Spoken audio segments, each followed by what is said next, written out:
Big week this week, hasn't it been, for coal, energy, net zero, all of that. But there's more today. News that underlying electricity prices, these are wholesale prices, have skyrocketed, more than doubling in the past year. The report from the Australian Energy Market Operator, which runs the electricity grids, shows that the wholesale price of electricity on the East Coast has jumped 141% from last year.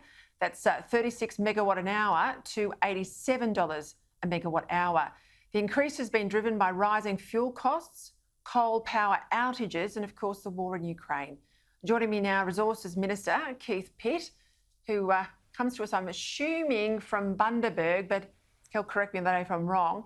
Talk me through this rise today in the wholesale energy price. Well, it's not today, announced today, but it's been a 12-month price hike. What did I say there? 114% over 12 months, 70%, Keith, in the last 3 months alone. How much is this going to affect bills for people at home? Peta, great to be with you. And yes, I am from Bundaberg. It's good to be home. But the fundamentals here are pretty straightforward. About 50% of your electricity cost is in transmission costs. And this is the danger of a Labor government, where they want to put some $70 billion worth of transmission in with a fixed rate of return. That's guaranteed to drive up prices. But fundamentally, there's a shortfall on availability. Now in Queensland, there was a fire at Callide Power Station. They've lost a unit there. That's a significant amount of availability that's no longer around. And these are the challenges in through New South Wales. Demand's up.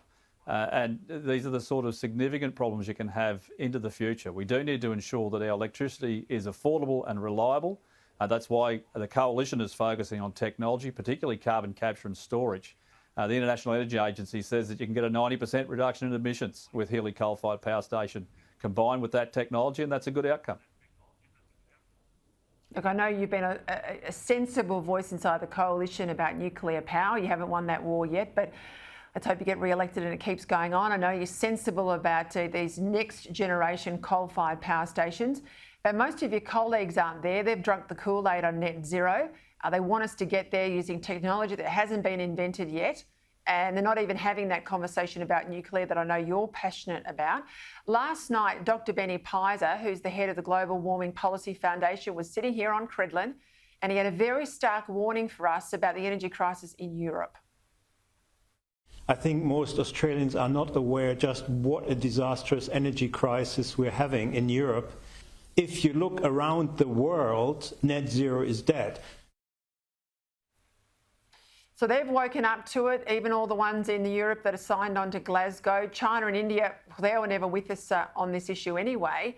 I just feel that we're the mugs here in Australia alone, aren't we, Keith? Oh, Peter, as you know, the Commonwealth's made a commitment and we meet our commitments. But it will be technology. And I'm a great supporter of carbon capture and storage. I just think it's a sensible way to do things. We've got offshore assets that can be repurposed and reutilised. And I think that's just the way to drive it forward. But if we look at the situation in Europe, you've got Germany off the top of my head is about 30% reliant on Russian gas. You've got significant amounts of Russian coal into Europe. And we've had announcements from Russia that they're not going to provide that into a couple of countries. There is nothing more important for a nation's security than its energy security. That's why in Australia we are so focused on getting the balance right, and we need to continue to do that. And that's why those countries are coming to Australia, are looking for our very reliable supply of energy, whether that is gas or coal or others. Peter, if they're buying, we're selling. Well, I know you have fought pretty hard internally to get that 70,000 tonne of coal across to Ukraine. We've sent the military weapons, sure, but they desperately need our coal. That's again because of this issue in Europe with Russian gas. Dr. Pizer last night was saying that Boris Johnson actually wants this pause on net zero. Well, hallelujah to that. But he's also talking about new coal mines in Britain for the first time in 30 years. Have a listen.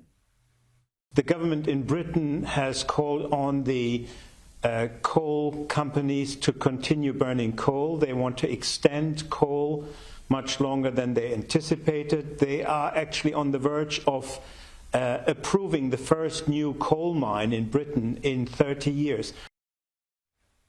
Okay, so the crisis in Europe has finally made these guys be a little bit more flexible about these climate commitments. Can't we be flexible here in Australia, Keith Pitt, without waiting for a similar crisis to hit our shores? Oh, that is what we're looking to do at a federal level. I mean, fundamentally, these are state responsibilities. But if you look at the practical reality here, Peter, you've got to have reliable energy. Australia's got heaps of it. We should utilise it for our country and in the interests of the people that we represent, the Australian people. I know in the UK, this is what happens. If you rely on people who are not your friends for your energy security, whether that is for steel-making coal, whether that's for thermal coal, whether it's for gas, this is the position you find yourself in. It's why so many of our friends and allies and our trading partners know that they can trust Australia. We are a secure provider and we'll continue to do that as we did through the COVID pandemic. But we're taking a sensible position. And if you look at the extremes, well, if you've got 100% intermittent unreliable wind and solar, well, you've got 100% intermittent and unreliable electricity supply. So you've just got to get the balance right, and that's what we're looking to do.